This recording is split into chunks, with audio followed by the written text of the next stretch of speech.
In this video, we'll discuss how to design 4-bit even parity checker circuit.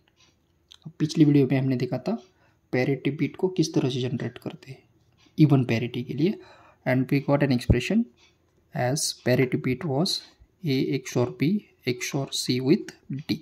इस तरह से हमने parity bit को जनरेट किया था. अब हमें चेक करना है रिसीवर एंड के ऊपर कि कुछ एरर जनरेट होता है क्या नहीं. इसके लिए हमने क्या देखिए, we use the same logic circuit. A XOR B यहाँ पर है, यहाँ पर आउटपुट है A XOR B XOR C, और यहाँ पर आ रहा है A XOR B XOR C XOR D. अब ये जो रिजल्ट है उसको हम एक एडिशनल एक्सॉर गेट के साथ कनेक्ट करते हैं पैरिटी बिट से, and whatever the result is there will check whether it is having certain error और नॉट. अब इसमें दो पॉसिबिलिटीज आ सकती. एक तो यहाँ पर आउटपुट 1 आ सकता है या फिर 0 आ सकता है. So when ever the output is 1 there is an error generated. यानी कि इस सर्किट का अगर आउटपुट 1 आता है तो हम कह सकते हैं there is an error generated. And second one, if output is 0 there will not be any error across the circuit.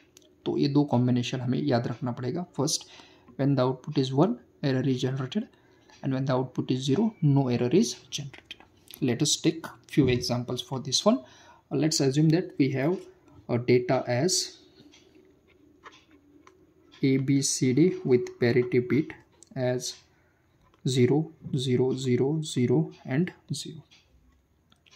So अब सिस्टम को तो ये पता नहीं होता है कि यहाँ पर 0 बिट कितने हैं और 1 बिट कितने हैं. So it entirely operates on the XOR gate and its functioning. अब ये किस तरह से काम कर रहा है देखिए, ए बी 0 0 है तो ए XOR बी का जो आउटपुट है वो आ जाएगा 0. सी 0 है तो इन दोनों का आउटपुट आ जाएगा 0. डी भी 0 है तो इन दोनों का आउटपुट आ जाएगा 0. पैरिटी बिट भी 0 है तो दोनों का आउटपुट क्या आ जाएगा 0. And we know that when the output is 0 no error is generated. यानी कि इवन पैरिटी इज सेटिस्फाइड. और हमने जो डेटा भेजा था ए बी सी डी, ये तो पैरिटी बिट है, ABCD that is receiving at the output side. अब सेकंड केस कंसिडर करते. Let us assume that I have data as 0 0 0 1 0 0 0 1. मैं यहाँ पर डेटा लिख रहा हूँ ABCD as 0 0 0 1, और उसके साथ हम अटैच करेंगे पैरिटी बिट एज 0. मैंने क्या किया है, पैरिटी बिट 0 अटैच किया है. तो जो यहाँ पर जो डेटा आ सकता है आउटपुट के अक्रॉस, वो डेटा क्या हो सकता है 0 0 0 1 और 0.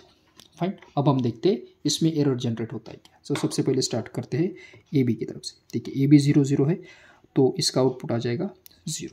अब ये कहाँ से आया, तो XOR गेट का प्रॉपर्टी होता है when both the inputs are same उसका आउटपुट 0 होता है, and when both the inputs are different output 1 होता है. फाइन. अब देखिए सी बिट कितना है हमारे पास 0 है. 0 XOR 0 again what we got 0. now we'll come across D is 1, तो यहाँ पर कितना है 1 है. 0 XOR 1 का रिजल्ट आता है 1. फाइनली पैरिटी बिट कितना अटैच किया था हमने 0. अब देखिए मैं अगर 0 लिखता हूँ 1 XOR 0 कितना आ सकता है 1. Yes, that means output is 1. अब अगर आउटपुट 1 आता है तो definitely error is generated. That means the data bit parity which we have attached is wrong and it is not satisfying the even parity.